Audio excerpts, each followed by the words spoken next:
몇 살까지 호르몬 치료를 해야 될까? 캘리프 3650님이 6개월 전에 올려주셨는데 제가 너무 답변을 늦게 드렸네요. 그죠? 이분은 지금 50세에서 59세까지 드셨고 1년을 쉬셨고 그 다음에 1년을 쉬셨는데 수면장애가 너무 심해져서 다시 먹고 싶다는 거고, 약 이름은 프렌프로인데 이건 우리나라에 있는 약이 아니거든요.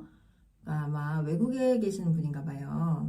그리고 올해 당뇨 진단을 받으셨고 이게 문제가 있으신 건데요. 그러면은 일단 호르몬 치료를 어떨 때 할 수 있고 어떨 때 할 수 없는가, 그 부분에 대해서 조금 정리가 필요한 것 같아서 제가 일단 요거를 하나 먼저 말씀드릴게요. 자, 치료 시 주의를 요하는 경우가 있고, 이게 호르몬을 절대 하면 안 되는 경우가 또 있거든요. 그러니까 절대 하면 안 되는 경우 먼저 해야 되겠다. 그러면은 호르몬 치료를 절대 해서는 안 되는 경우, 여기 절대 해서는 안 되는 경우, 제 얼굴을 좀 가리지만, 자, 그러면은 자, 현재 유방암 환자거나 과거에 유방암에 걸린 적이 있는 경우, 그럼 당연히 안 되겠죠. 이거는 이제 다 아시는 거니까. 그 다음에 원인이 불명확한 질출혈 증상이 있는 경우도 안 돼요. 그러니까 근데 원인이 명확하면 괜찮아요. 예를 들어서 다 검사했고 괜찮고 안 검사도 다 했는데 뭐 호르몬을 복용하다가 출혈이 좀 있다? 그런데 초음파 검사했더니 아무 문제가 없다? 이런 경우 원인을 알잖아요. 원인이 호르몬이잖아요. 그러니까 이런 경우는 드셔도 되겠는데, 아직 원인을 잘 모른다 그러면은 그 질출에 대한 원인을 정확하게 알아야 돼요. 왜 그러냐면은 난소암이나 자궁 내막암인 경우에는 어떤 경우에는 이게 안 되는 경우가 있어요. 호르몬 치료가. 그렇기 때문에 정확하게 해야 되고요. 그 다음에 간에 선종이 있는 경우인데 이따가 나올 건데 혈관종이나 이런 거는 괜찮아요. 근데 선종은 에스트로겐 영향을 받아요. 근데 선종이 흔한 건 아니거든요. 그러니까 이제 호르몬 드시는 동안 한 번씩은 복부 초음파를 하시는 게 좋아요. 그래서 선종이 의심된다 그러면 호르몬을 끊어야 돼요. 왜냐면 이게 계속 커지거든요. 그 다음에 이제 혈관에 문제가 있는 경우가 안 돼요. 그래서 나이 드시는 분들이 호르몬을 쓰시면 안 되는 경우가 사실은 이 혈관 문제 때문이거든요. 그러니까 나이가 들수록 혈관 건강이 점점점 이제 나빠진단 말이에요. 대표적으로 이제 혈전색전증이라는 병이 있어요. 그래서 그게 있거나 이제 예전에 있으셨던 경우, 그 다음에 당뇨가 있는데 그냥 일반적인 당뇨는 괜찮아요.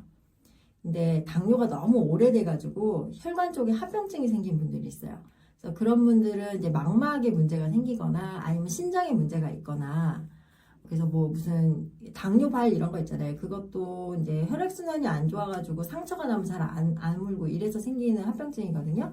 그래서 그런 것들이 있는 아주 심각한 당뇨인 경우는 절대 해서는 안 되고, 당뇨를 지금 진단받은 지 1년밖에 안 되셨고 혈관에 다른 문제가 없다 그러면은 당뇨 자체는 괜찮아요. 그리고 호르몬 치료를 하시면은 혈당 조절이 더 잘 돼요. 그렇기 때문에 당뇨 치료에 좀 도움이 되시는 부분도 있어요.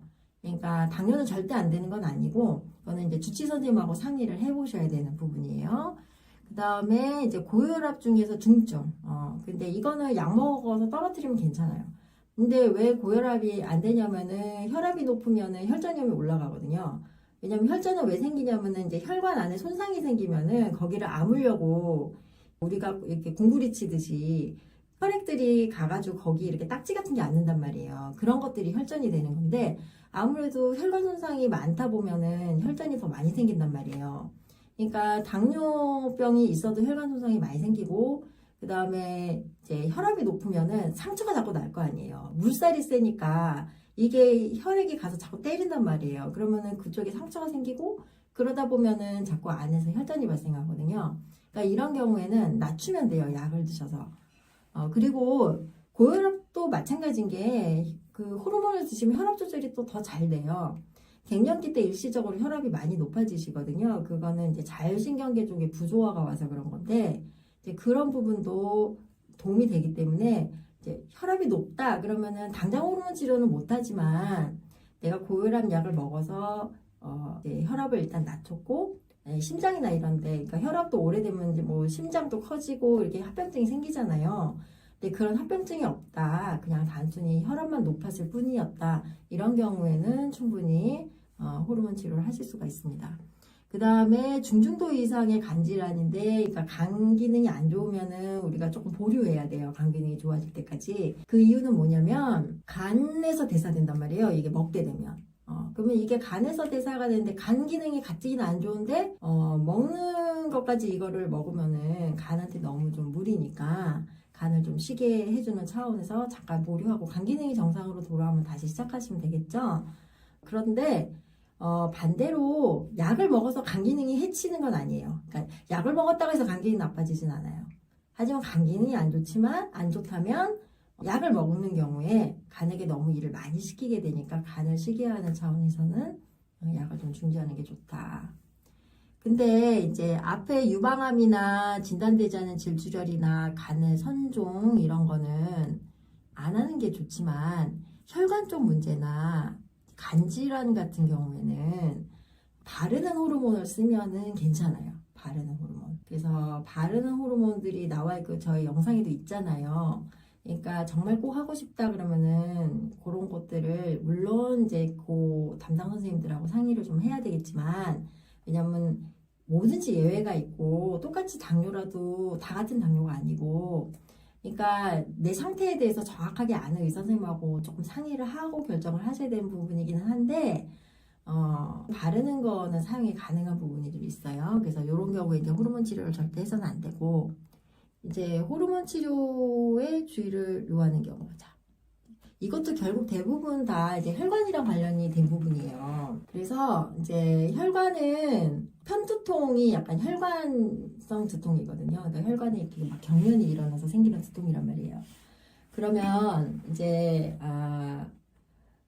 편두통이 생기는데 그냥 일반적인 편두통 말고 이렇게 눈이 번쩍번쩍거린다든지 이상한 냄새가 난다든지 이런 신경학적 증상을 동반하고 있는 경우가 있어요. 네, 그런 경우에 조금 제한되는 경우가 있을 수 있어요. 이것도 이제 선생님하고 상의를 하시면 될 거고 아까도 말씀드렸듯이 혈관합병증이 없는 일반적인 당뇨는 가능하고 그리고 오히려 당뇨 조절이 좀 잘 될 수 있는 측면이 있기 때문에 그거는 조금 사용하시는 게 무리는 없겠다. 그 다음에 혈전색전증에 가족력이 있는 경우, 그러니까 나는 괜찮은데 우리 가족이 그렇다. 그럴 때는 조금 따져봐야 돼요. 근데 가족력을 잘 봐야 되는데 왜냐면은 너무 많은 사람들이 발생한다 그러면 나한테 어떤 유전적 소인이 있을 수 있거든요. 그럼 지금은 없더라도 미래에 발생할 위험이 있단 말이에요. 그런 경우 사용하면 안 돼요.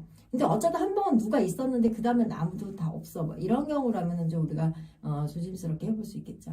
그 다음에 호모시스테인 과다혈증이라는 게 있는데 호모시스테인이 뭐냐면 이거가 좀 많이 높아지거든요. 갱년기 때. 근데 이게 높으면 혈전 위험이 올라가요. 그래서 이게 많이 높으신 분들은 조금 낮춰야 돼요.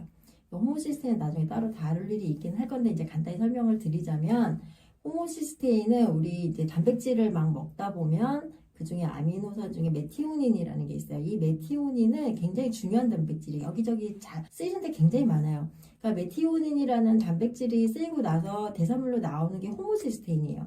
그러면 이 호모시스테인이 근데 다시 메티온으로 다시 돌아갈 수도 있고 호모시스테인이 시스테인이라는 아미노산을 거쳐서 글루타치온으로 바뀌거든요. 네, 글루타치온이 우리 몸에 되게 중요한 항산화제잖아요. 그쪽으로 가는 패스웨이가 잘 돌아가면 이게 올라가질 않는데 이게 잘 안 돼서 정체가 되는 거예요. 그럼 얘네들이 올라가요. 이것들이 혈중 농도가 높아지면은 혈전 위험이 좀 올라가요.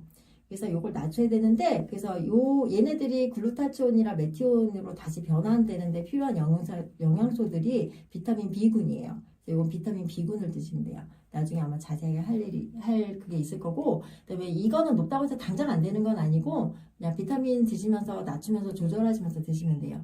고지혈증도 마찬가지인데요. 고지혈증도 혈전염이 올라가잖아요. 그러니까 이것도 약을 먹어서 낮추거나 운동을 하거나 우리 고지혈증 치료 원칙에 따라서 관리를 하시면 되는 부분이고요. 지금 질문 주셨는데 페모스톤 콘티 중복 복용에 대해서 좀 걱정을 하시는데 그거 크게 걱정 안 하셔도 돼요. 콘티는 저용량이라서 그 2배짜리도 원래 있거든요. 어쩌다 한 번씩 중복 복용하시는 거는 크게 몸에 문제가 없으시고요. 저도 어쩔 때 한 번씩 까먹어서 그럴 때가 있어요. 그러니까 그거는 크게 염려 안 하셔도 되고요. 근데 너무 자주 그러다 보면 조금 부정출혈이 발생할 수는 있는데 뭐 그것도 크게 걱정 안 하셔도 돼요. 예. 그러니까 그거는 걱정하지 마세요. 네. 자, 이제 가던 길 계속 가겠습니다. 그래서 고지혈증도 마찬가지인 게 이게 있으면은 혈전염이 올라간단 말이에요. 하지만 관리를 잘하면 괜찮아요. 그리고 고지혈증이 당장 있다고 해서 당장 문제가 생기는 게 아니에요. 이거는 나중에 축적되면은 나중에 발생한다는 위험 요인이기 때문에 이것도 관리를 잘 하시면 되고, 그다음에 이것도 당뇨랑 마찬가지로 호르몬 치료를 하시는 게 고지혈증 조절에 좀 도움이 되시는 측면도 있어요. 그 다음에 이제 혈전염 높일 수 있는 게 심방세동 같은 부정맥이 있으시거나 인공판막 같은 걸 갖고 계시면 아무래도 이물질이다 보니까 심장 안에서 자꾸 혈전이 발생할 수 있거든요. 그래서 혈전용해제를 드시는 경우가 있어요. 근데 혈전용해제가 적절히 들어가면 사실 혈전염이 많이 높지는 않기 때문에 그 상태에서 쓰실 수는 있지만 판막을 하셨다는 것 자체가 심장 기능이 좀 안 좋을 수가 있기 때문에 이럴 때는 조금 제한되실 수가 있으세요. 그 다음에 대수술을 앞두고 있는 경우 수술 중에 혈전 위험이 좀 올라가거든요. 그래서 왜냐면은 가만히 누워 있잖아요. 수술하고 나서 예를 들어서 뭐 골절 수술을 해서 내가 꼼짝없이 수술하고 나서 한 2주는 침상 안정을 해야 된다, 이런 경우에 혈전염이 올라갈 수 있단 말이에요. 그러니까 이럴 때는 잠깐 호르몬을 중지하셔야 돼요. 보통 이제 수술하기 한 달 전부터 복용을 중지하시고 수술하고 나서 최소 2주, 길게는 6주까지도 보는데 그 정도는 충분히 중지를 하시고 다시 시작하셔야지 혈전염이 없습니다. 그 다음에 흡연하시는 분들도 가급적이면 금연을 하시는 게 좋은데요. 왜냐면 흡연 자체가 또 혈전의 위험 요인이기 때문이에요. 그 다음에 또 중요한 게 뭐냐면 담석이 있으신 분들, 담석이 있으신 분들은 이게 먹는 호르몬이 좀 그러니까 담즙의 배출을 조금 느리게 해요. 그것 때문에 담석이 잘 생기거든요.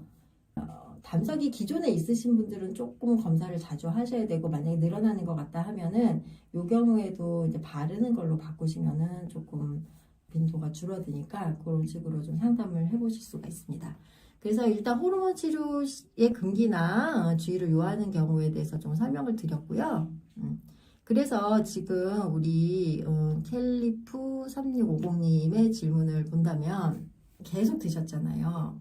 계속 드셨던 분들 같은 경우에는 혈전 위험이 안 드신 분들에 비해서 많이 낮아요. 그 이유를 제가 또 설명을 해드릴게요. 자, 요게 지금 연령별로 본 혈전 위험이에요. 여기 보시면 10대, 20대, 30대, 40대, 50대까지 조금 낮았다가 60대, 70대, 80대 쭉 다 올라가잖아요.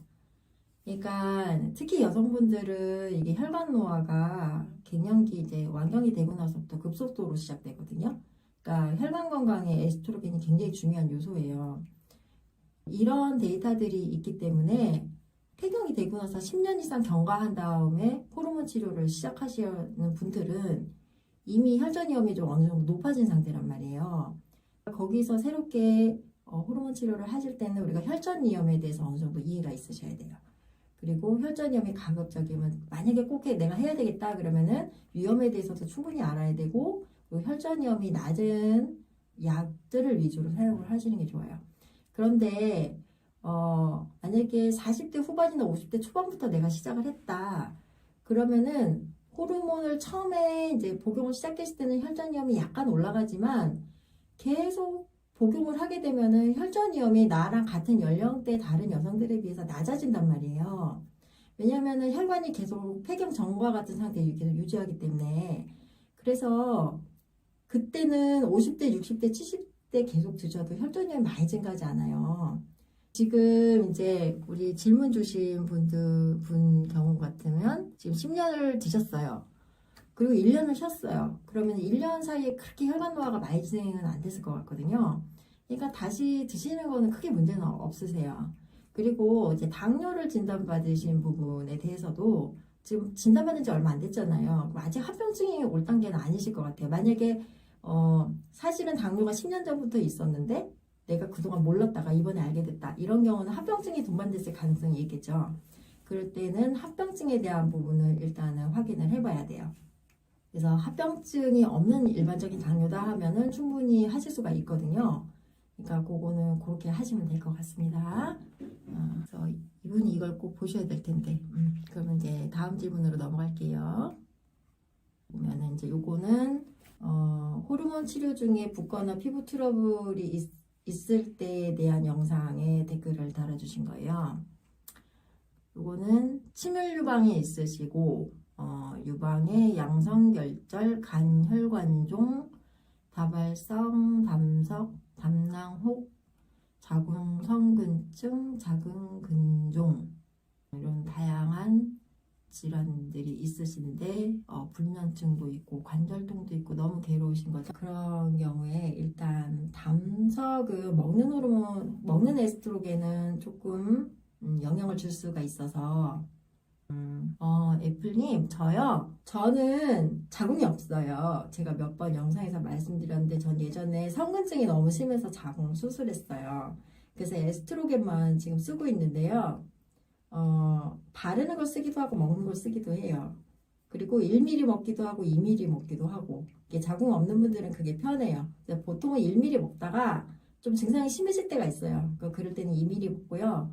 2ml 먹다가 또 유방이 막 아플 때가 있어요. 그럼 다시 1ml 먹고 그렇게 좀 유연하게 하고 있습니다. 근데 1ml랑 2ml가 그렇게 큰 차이는 아니에요. 그럼 1ml와 2ml가 2배의 차이라고 생각하시잖아요. 근데 사실은 실제로 생체 이용률까지 합쳐서 보면은 한 30% 정도 용량이 증가된다라고 보시면 되거든요. 그러니까 1ml, 2ml 다 거기에 도끼인 객긴이거든요. 다 저용량 애들이에요. 그러니까 그거에 대해서도 너무 크게 스트레스 안 받으셔도 됩니다. 그래서 제가 다시 이제 할게요. 이분은 지금 침울 유방이 있으신데 침울 유방은 유방암의 위험 요인이긴 해요. 그렇지만 침울 유방이 있으신 분이 호르몬 치료를 한다고 해서 유방암 위험이 그거보다 더 증가하진 않아요. 그러니까 내가 침울 유방이기 때문에 유방암 위험을 갖고 있잖아요. 근데 그게 내가 호르몬 치료를 한다고 해서 더 증가하지는 않는단 말이에요. 그러니까 이거는 괜찮고 유방의 양성결절도 마찬가지예요. 유방의 양성결절도 종류가 많아요. 어떤 건 유방암 위험이 전혀 없는 것도 있고 어떤 건 유방암 위험이 4배, 5배씩 되는 양성결절도 있어요. 그러니까 이거는 정확하게 어떤 양성결절인지를 좀 알아야 돼요. 그래서 네 양성결절이 유방암 위험이 어느 정도냐 이거를 일단 알아야 돼요. 그러면 거기서 내가 먹는 호르몬 제제가 유방암 위험이 어느 정도냐 그것도 알아야 돼요. 그러면 유방암 위험이 없는 호르몬 제제를 선택했다. 그러면 나한테 남는 거는 침울 유방과 유방의 양성결절 이 2가지로 인한 유방암 위험만 있는 거예요. 그러면 자 기본 유방암 위험에서 나는 조금 올라갔잖아요. 그러면 호르몬 치료 종류에 따라서 조금 더 올라갈 수도 있고 아닐 수도 있어요. 그러면 나는 여기에서 나는 멈추고 싶어? 아니면 너무 힘드니까 유방암 위험이 조금 올라가더라도 나는 약을 먹을래? 요거를 내가 결정해야 돼요. 그래서 이제 유방 쪽은 그렇게 정리를 하시면 되고요. 그 다음에 간혈관종 이건 아무것도 아니에요. 아까 절대 해서는 안 되는 것 중에 간선종이 있었죠. 선종하고 혈관종은 다른 질환이기 때문에 혈관종은 호르몬 치료하시는데 전혀 문제가 안 되시고요.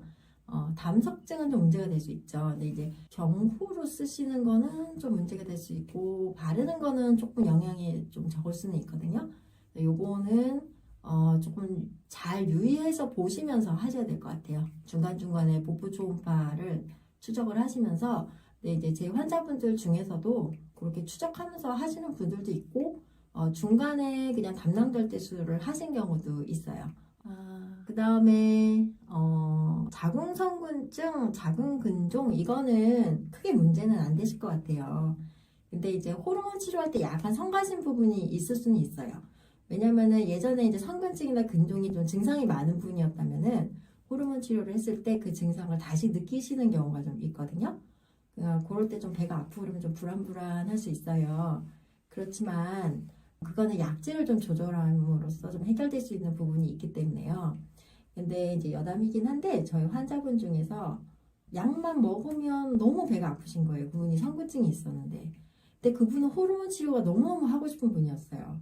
그래서 어떤 약을 먹어도 안 되는 거예요. 그래서 그분이 맨날 와서 막 우셨거든요. 너무 힘들어서. 근데 제가 이제 저희 영상 중에도 이제 색전술이라는 게 있어요. 그게 자궁성근증 치료하는 거거든요. 보통 증상은 근종보다 성근증이 더 많은 편이에요. 성근증에 대해서 궁금하시면 그 영상 한번 찾아보시면 자세히 나와 있는데요. 그 성근증이 좀 자궁이 호르몬에 좀 예민한 자궁이거든요. 저도 그것 때문에 수술까지 했었는데 예전에는 그것 때문에 자궁적 수술을 많이 했었어요. 이분이 큰맘 먹고 이제 가셔서 색전수를 하신 거예요. 이분이 겁이 진짜 많으신 분이었는데 오죽하면은 용기를 내서 색전수를 하셨는데 하고 나서 아무리 호르몬을 먹어도 배가 안 아프다고 너무 좋으셔가지고 다른 지역에 계신 분이었는데 저한테 그 사실을 알리고 싶어서 여기 대구까지 오신 분이 계셨거든요. 그러니까 이제 성근증이나 근종은 본인이 의지만 있으면 얼마든지 할 수 있습니다. 에 대해서 궁금하신 게 있으면 그 페모스톤 콘티 총정리 요거 한번 보시면 도움이 되실 것 같아요. 근데 이제 부정출혈이 지금 6개월째 복용 중이시라고 했는데 부정출혈이 좀 호르몬 치료 하실 때 좀 처음에 많이 생기거든요. 근데 그건 이제 여러 가지 원인이 있을 수도 있는데 일단 우리가 처음에 복용 전에 자궁 상태에 대해서 괜찮다는 게 다 확인이 됐다는 전제 하에 어떤 원인이 있을 수 있냐면 이게 보통 증상이 갱년기 증상이 이행기 때 많이 생겨요. 완전히 완경이 되고 나서 이게 몸이 적응이 되면 오히려 좀 편해져요. 근데 그때는 호르몬 치료를 해도 이런 출혈이 별로 없어요. 근데 이행기 때는 난소가 한 번씩 간헐적으로 호르몬을 분비하기도 하고 중간에 조금 끼어들거든요, 이 아들이. 그러니까 이것 때문에 난소가 중간에 이제 분탕질을 쳐가지고 중간중간에 출혈이 있는 경우도 꽤 제가 많이 보거든요. 그 다음에 이제 그래서 요 시기 때는 그 시기에 때는 어떤 약을 드셔도 다 출혈이 생겨요. 그러니까 출혈 때문에 계속 약을 바꾸는데 어떤 약을 드셔도 계속 출혈이 있는 거예요. 그래서 그런 경우에는 차라리 생리를 유도하는 제제들이 있어요. 한 번씩 그런 식으로 약간 이제 가임기 때 우리가 생리하듯이 그렇게 조금씩 유도하는 차라리 생리를 한 번씩 하게 만드는 그런 약제를 선택하시는 것도 방법입니다. 그리고 공주님 비뇨생식계 증상의 효과가 먹는 거에 비해서 전혀 떨어지지 않아요. 왜냐면은 바르는 호르몬은 먹는 거에 비해서 흡수가 더 많아요. 흡수가 더 잘 돼요. 왜냐면은 간에서 대사될 때 좀 간에서 많이 조금 떼어 먹는단 말이에요. 그러니까 먹는 거에 비해서는 우리가 혈중 농도를 측정한 연구들을 보면 바르는 호르몬들이 훨씬 더 혈중 농도가 높게 나타나거든요. 그래서 먹는 1mg하고 바르는 1mg을 비교하면 바르는 1mg이 혈중 농도가 더 높아요. 그러니까 효과가 더 좋겠죠. 비뇨생식계 증상도 먹어서 혈관을 통해서 비뇨생식계 쪽으로 약이 가면은 해결이 되거든요. 그러니까는 효과는 같거나 아니면 더 좋을 수 있습니다. 자, 담낭절제 수술을 했는데 리비아른 간에서 대사한다는데 먹어도 되나요? 담석이 있다 이러면 좀 고민을 해보실 텐데 담낭절제 수술을 했잖아요. 그러면은 괜찮으신 거예요. 간에서 대사가 되더라도 간 기능이 정상이면 드시는 건 아무 문제가 없으세요. 그러니까는 요거는 드시면 됩니다. 자, 폐경 되자마자 50세부터 리비아를 15년을 복용하셨고 3년 전에 중단을 하셨으면은 지금 65세 때 아마도 의사가 권유해서 중단하셨을 가능성이 좀 있네요. 그죠? 이제 너무 오래 먹는 거 아니냐, 유방암 위험이 올라간다. 근데 다시 리비아를 복용해도 될까요? 그러면 일단 3년을 중지하셨으니까 혈전위험이 아마 약간 올라갔을 거예요. 그래서 그거에 대한 이해가 좀 있으셔야 돼요. 그리고 지금 리비알이 유방암 위험이 아주 없는 약은 아니거든요. 조금 있긴 있어요. 다른 호르몬에 비해서 좀 낮을 수는 있어요. 근데 어쨌든 내가 15년을 먹으면서 그만큼 폐경을 뒤로 늦춘 효과가 있잖아요. 늦은 폐경도 유방암 위험 요인이기 때문에 유방암 위험이 그만큼 증가한 거는 맞단 말이에요. 그러면 생각을 해보셔야 돼요. 내가 약간의 유방암 위험이 지금 증가해 있고 약간의 혈전 위험이 증가해 있는 상태다. 그러면 내가 여기서 먹는 게 훨씬 이득이 될 것인가?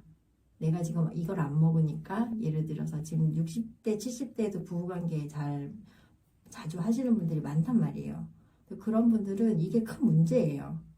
그래서 뭐 여러 가지 내가 호르몬을 안 먹으니까 너무 힘든 부분이 있다?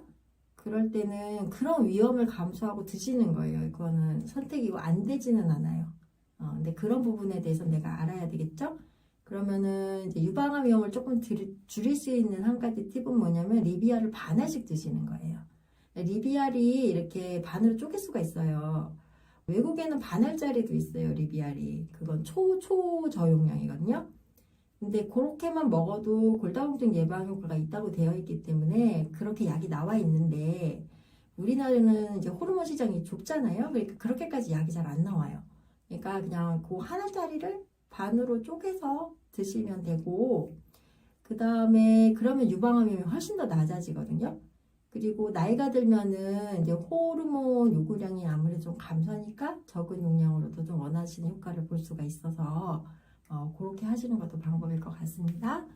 다음에 호르몬 치료 언제까지 할 거냐면은 저는 할 수 있을 때까지 할 건데요. 저는 자궁이 없으니까 저는 이제 어쨌든 호르몬을 장기간 사용했을 때 유방암 위험이 약간 증가할 수 있다고 생각하고 있어요. 근데 그렇다 하더라도 호르몬으로 인해서 좀 얻을 수 있는 이득이 많다고 생각하기 때문에 이제 나이가 더 들면은 지금 먹는 거 바르는 거 이렇게 좀 제 편리할대로 하고 있는데 나이가 더 들면 바르는 걸로 바꿀 거고 그리고 바르는 거를 용량을 좀 적게 해서라도 그러니까 나이가 들면서 조금씩 용량을 더 줄여나갈 수 있거든요. 그렇게 해서 저는 계속 숟가락 들 힘만 있으면 호르몬 치료를 계속 할 생각입니다.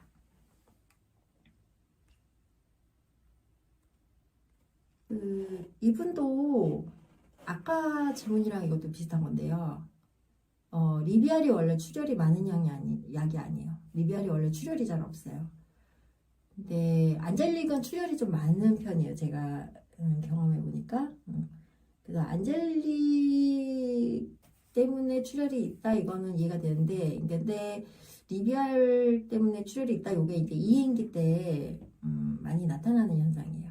그러니까 마지막 생리하고 나서 1년 후가 폐경이다 이렇게 지금 정의가 돼 있잖아요. 근데 사실 이게 안 맞는 경우가 많아요. 그래서 요거는 요 폐경에 대한 정의는 좀 수정이 돼야 돼요. 그래서 요거 제가 다음에 할 건데요. 내가 마지막 생리하고 나서 1년이 지났어도 한 번씩 난소에서 호르몬이 나올 수 있단 말이에요. 실제로 그런 경우 많이 있거든요. 처음에 호르몬 시작하고 나서 2, 3년 정도는 좀 부정치료를 많이 경험하세요. 그래서 요거는 이것 때문에 너무 스트레스 받으시면은 중지하셔도 되고 아니면은 제가 아까 말씀드린 것처럼 아예 생리를 유도하는 약이거나 아니면 조금 더 용량을 올려서 드시는 방법을 추천드려요. 오히려 저용량이 출혈이 더 많아요. 그러니까 리비알도 저용량이고 안젤릭도 저용량이거든요. 여기서 용량을 조금 2ml나 아니면 클레라 같은 약은 1ml에서 3ml 이렇게 좀 믹스되어 있거든요. 그래서 그렇게 하시면 조금 출혈의 빈도가 감소합니다. 다음은 담낭 성근종 있는데 호르몬약 먹어도 되나요? 이것도 호르몬의 영향을 받을 수가 있어서 요거는 좀 조심스럽게 하셔야 되고 드시면서 추적 관찰하는 방법도 있고요. 아니면은 수술을 하시는 방법도 있습니다. 네. 요거는 다낭성 난소증후군인 30대이신 분인데 안젤릭을 먹어도 되는지 그걸 물어보신 거거든요. 드로스피레논이 뭐냐면요, 그 자궁보호제의 일종이에요. 안젤릭에 들어있는 자궁보호제예요. 그래서 안젤릭이 이제 장점이 뭐냐면 붓지 않는다는 거예요. 붓지 않는다. 그리고 피부 트러블이 적다. 그게 왜 그러냐면은 이 드로스피레논의 특징이 그래서 그래요. 얘는 이뇨제 계열에서 만들어진 약이기 때문에 그렇다고 해서 막 이뇨 효과가 있는 건 아니에요. 근데 대신 이제 다른 호르몬들 중에서 좀 먹으면 붓거나 이런 약들이 옛날에 많았거든요. 요즘은 그렇게 많이 붓지는 않는데, 근데 요거는 그런 것들이 이제 개선된 약인데요. 근데 지금 30대면 호르몬 분비가 많을 때잖아요. 그때는 안젤릭을 드시면 안 돼요. 왜냐면 야채에 들어있는 에스트로겐하고 안젤릭에 들어있는 에스트로겐이 틀려요. 드로스피레논이라는 성분은 같은데 에스트로겐 종류가 틀려요. 그래서 경구비행약에 들어있는 에스트로겐은 그 생동일성 호르몬이 아니고 훨씬 강력해요. 왜냐면 난소를 기를 죽여야 되기 때문에 훨씬 생약이 들어간단 말이에요. 그러니까 안젤릭을 드시게 되면 피임 효과가 하나도 없거든요. 우리 폐경 호르몬 치료에 사용하는 약들은 난소에서 호르몬 분비가 안 되시는 분들 대상으로 하기 때문에 호르몬이 굉장히 저용량이에요. 그러니까 난소가 한번 불끈하고 힘주면 얘는 진짜 힘을 하나도 못 써요. 피임 효과가 없어서 임신이 되시는 경우가 있을 수 있습니다. 우리 공주님, 에스트로겐 단독요법은 골다공증 예방 면에서 똑같아요. 네. 그러니까 사실은 에스트로겐만 사용하셔도 돼요. 근데 복합요법을 사용하는 이유는 딱 하나예요. 자궁 내막암에 안 걸리게 하기 위해서요. 에스트로겐만 단독으로 사용하게 되면 자궁 내막암 위험이 증가하기 때문에 그걸 걱정해서 사용하는 거지. 원래 우리가 쓰고 싶은 약은 에스트로겐이다. 네, 그렇게 알고 계시면 됩니다. 계속 처음에 이제 시작할 때는 출혈은 계속 있을 수 있는 상황이에요. 콘티 정도 아마 출혈이 있으실 거고요. 페모스톤 1, 10 요거 때문에 출혈이 있다면 20으로 올리시는 거를 저는 추천을 드리는데 요거는 이제 주치 선생님하고 상의를 하셔야겠죠. 근종은 그냥 추적 관찰하면서 드시면 돼요. 티볼론 2.5mg이라는 게 결국 리비알 하나를 얘기하는 거거든요. 리비알 하나. 근데 19일째 복용 중에 출혈이 난다는 게 좀 애매한데 19일 내내 출혈이 있다는 건 아닌 것 같고 19일째에 출혈이 있다는 거인데 만약에 몇 년 동안 이 약을 별탈 없이 먹고 있는데 갑자기 출혈이 있다 이러면 빨리 가서 검사를 해봐야 되고요. 원래 처음에 자궁 초음파 다 보고 괜찮은 거 확인하고 그래서 약을 시작했는데 뭐 처음에 첫 달이나 두 번째 달 뭐 이럴 때 좀 간간히 출혈이 있다 이런 거는 약 때문에 출혈이 있을 가능성이 더 높으세요. 그러니까 요거는 그냥 끊기보다는 처방해 주신 원장님을 찾아가서 복약 상담을 하시는 게 맞을 것 같습니다. 임신 초기고 자궁 근종이 있는데 주파스톤정 먹어도 되나요? 이 주파스톤이 뭐냐면요. 이거는 페모스톤 콘티에 들어있는 자궁보호제 성분으로만 되어 있는 약이에요. 주파스톤이에요. 이게 임신 초기에 출혈 있고 태반이 안정돼 있지 않을 때 이 약을 많이 주시거든요. 유산 예방 목적으로. 그러니까 요거는 드셔도 되죠. 네. 근데 산모분들도 저희 영상을 보시네요. 부정출혈 있으면 약을 중지해야 되나요? 아니고요. 요거는 약제 때문일 수 있기 때문에 처방해 주신 원장님하고 상의해 보시면 됩니다. 다른 원인이 있는지도 꼭 확인을 해봐야 됩니다. 그리고 처음에 드실 때 출혈은 너무너무 흔한 증상이기 때문에 그것 때문에 중지하시게 되면 사실 먹을 약이 하나도 없어요. 혈관종. 아까 제가 앞서 영상에서 말씀드렸는데 혈관종 먹어도 되나요? 안 되나요? 혈관종 됩니다. 네, 안 되는 건 뭐죠? 간선종. 간선종이 있으면 안 됩니다. 혈관종은 괜찮아요.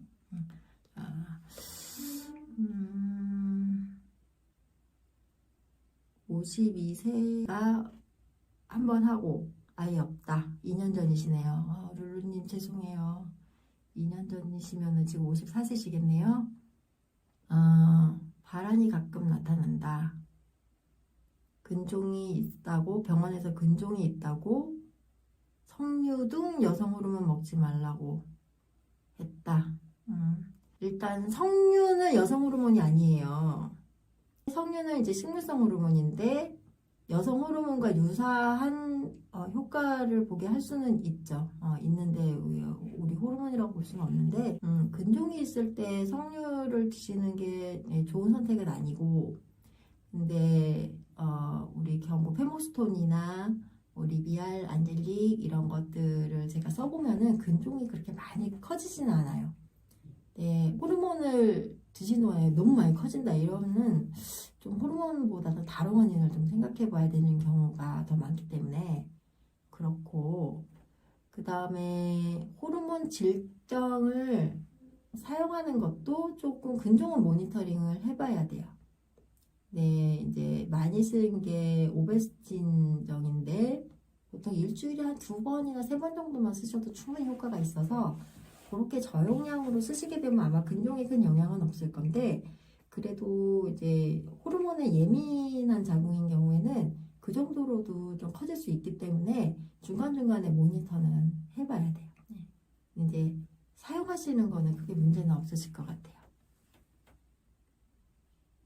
갱년기 증상이 허리도 아프고 열감이 있고 무릎 통증, 손가락 뼈마디. 이 손가락 뼈마디 아픈 증상이 진짜 힘들어요. 공주님은 바르는 호르몬제로 비뇨생식기계 증상 해결이 안 된다. 비뇨생식기계 증상이 어떤 게 있으신데요? 빈뇨? 야뇨? 그거 좀 자세히 올려주세요. 요거 먼저 하겠습니다. 갱년기 증상 중에서 이 뼈마디가 아픈 증상이 정말 힘들거든요. 자궁 근종이랑 관련해서는 일단은 어떤 호르몬제든 드시면서 모니터링 하시면 돼요. 근종에는 어떤 거다 이런 건 없어요. 이제 자궁보호 효과가 좋은 약으로 쓰시면 되는데, 보통 이제 생동일성 호르몬 계열은 조금씩 커지게 하는 경향이 있기는 해요. 그래도 저 같으면 생동일성 먼저 써보다가 만약에 근종이 커진다면은 좀 저용량으로 바꾸는데, 이약제약 써도 너무 다 근종에 영향을 준다 그러면 최후의 선택은 듀아비브라고, 그 약이 자궁에 혹에 영향이 전혀 없거든요. 그래서 그 약으로 써야 되는데 그게 좀 비싼 게 단점이에요. 걔가 너무 저용량이다 보니까 충분히 효과를 못 보시는 경우도 좀 있어요. 근데 근종이 너무너무 걱정되신다 그러면 이제 듀아비브를 쓰시면 되고, 그리고 이약제약 너무 출혈 때문에 힘들어 죽겠다 그러면은 그때도 듀아비브로 바꾸시면 출혈 없어요. 만약에 내가 듀아비브 먹는데 출혈 있다 그러면은 정말 정밀 검사를 해봐야 돼요. 그건 약 때문이 아니거든요. 근데 이제 듀아비브는 또 단점이 얘가 그 비뇨생식기계 증상이 해결이 안 돼요. 왜냐면 그쪽까지도 호르몬이 안 가버리기 때문에. 그러니까 자궁만 안 가는 게 아니고 자궁 근처 여기 더 넓게 다 안 가는 거예요. 그러니까 그건 또 따로 케어해야 된다는 번거로움이 좀 있기는 하세요. 근데 내가 비뇨생식기계 증상 쪽에 별 어려움이 없다 그러면은 그것도 해보실 수 있는 선택이에요. 공주님은 외음부 화끈거림하고 빈뇨, DB겔 갖고 효과가 없다 그러면은 직접 외음부 쪽에 사용하시는 것도 혹시 해보셨어요? 그런 것도 효과가 있을 수 있고, 그 다음에 이제 저 영상 중에 이제 솔드케어라는 게 있는데, 아예 이렇게 우리 피부 관리하듯이 이제 그 외음부 쪽에 이렇게 에너지를 가해서 증상을 호전시키는 방법도 있거든요.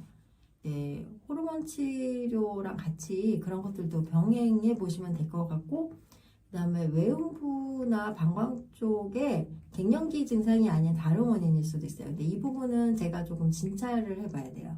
왜냐면 이제 외음부의 화끈거림이나 이런 게 실제로 질건조증이 있어서 그럴 수도 있지만 아닌 경우도 많으시거든요. 그러니까 이것만 가지고 우리가 딱 갱년기 증상이라고 단정짓기는 조금 어려운 부분은 있습니다. 근데 대부분의 비뇨생식기 증상은 사실은 호르몬제로 좀 많이 좋아지기는 해요. 그리고 먹는 거하고 바르는 거는 사실 크게 효과의 차이는 없으세요. 근데 먹는 거 바르는 거 내가 조금 효과가 좀 부족한 것 같다 그러면 질정이나 질크림 같은 거 쓰시는 방법도 있는데, 디비겔은 질에 바르시면 안 돼요. 왜냐면 너무 자극이 심해요. 그건 피부에 바르도록 나와 있는 거기 때문에. 점막에 바를 수 있는 순한 제품들이 있기 때문에 그런 거 사용하시면 됩니다. 2011년에 자궁 적출을 하셨고, 12년에 난소부록으로 난소 적출하셨고, 그 다음에 프로기노바 1ml를 드시기도 하고 리비아를 주로 사용하셨다. 근데 3개월 전에 유방 초음파를 했는데 0.7mm, 0.9mm 혹 두 개가 발견되어서 6개월 후 추적 관찰을 하자고 하는데 호흡 모양은 좋다. 호흡 모양이 좋으니까 6개월 후에 추적 관찰하자고 했을 거예요. 6개월 후에 추적 관찰을 하자라고 하는 혹이 나중에 유방암이 진단될 가능성은 한 2% 정도이기 때문에 위험이 높은 거는 아니고, 호르몬을 중지하시던 안 하시던 6개월 있다 검진하시는 거는 동일해요. 지금 난소무록 중에서 에스트로겐 단독요법을 하면 안 되는 난소무록들이 있어요. 예를 들면은 자궁 내막종 같은 거. 그러니까 만약 난소무록이 뭔지를 정확하게 알아야 돼요. 그 난소무록이 만약에 에스트로겐 단독요법을 하면 안 되는 난소무록이었다 그럼 자궁이 없으시더라도 리비아를 드시는 게 맞죠. 근데 그게 그렇지 않다. 예를 들어서 기형족 이런 건 호르몬이랑 상관없는 무록이거든요. 근데 그것 때문에 절제를 하셨다라면은 프로기노바 드셔도 되죠. 근데 이제 유방암이 걱정되시면 프로기노바 드시는 게 더 낫고요. 리비알보다는. 리비아를 먹을 수밖에 없는데 유방암이 너무너무 걱정된다 그러면 리비아를 반알 드시는 방법도 있어요. 그리고 호르몬을 내가 그럼 6개월 더 먹고 6개월 있다가 다시 검사를 했는데 혹이 커졌다. 그래서 유방암 검사를 했는데 뭐 조직 검사나 이런 걸 했는데 만약에 유방암이 진단됐다 이런 경우에 그럼 내가 6개월 더 먹은 것 때문에 뭐 1기가 되게 2기가 되느냐 그렇지는 않아요. 어차피 지금 상관없어요. 왜냐하면 유방암은 발생해서 진단되는 데까지 한 5년 정도 걸려요. 그러니까 이미 내가 예를 들어서 2년 정도 먹었다가 유방암 발생했다. 그러면 그때 진단된 거지. 사실 그 전부터 갖고 있었던 거예요. 이게 어느 정도 사이즈가 돼서 커지는 데까지 시간이 걸리고 그만큼 천천히 자라는 암이기 때문에 예방이 되는 거거든요. 물론 유방암 중에서도 그냥 뭐 반년 만에 확 자라고 이런 것들도 물론 있지만 그건 어쩔 수 없어요. 그거는 어차피 아무리 검진을 열심히 해도 조기 발견이 어렵고 일찍 발견해도 예후가 안 좋아요. 그런 것들은 운명이라고 받아들이셔야 되고 그거는 호르몬을 먹든 안 먹든 상관없어요. 그거는 어차피 운명인 거고 일반적인 유방암은 천천히 진행하기 때문에 6개월 있다가 진단돼도 예후에 차이가 없기 때문에 이 6개월이라는 기간이 정해진 거거든요. 내가 이 약을 먹는데 너무 불안해. 그러면은 약을 먹으면 안 되죠. 6개월 잠깐 끊어도 돼요. 근데 이 약을 안 먹으면 나는 하루도 살기가 힘들고 정말 지옥이다.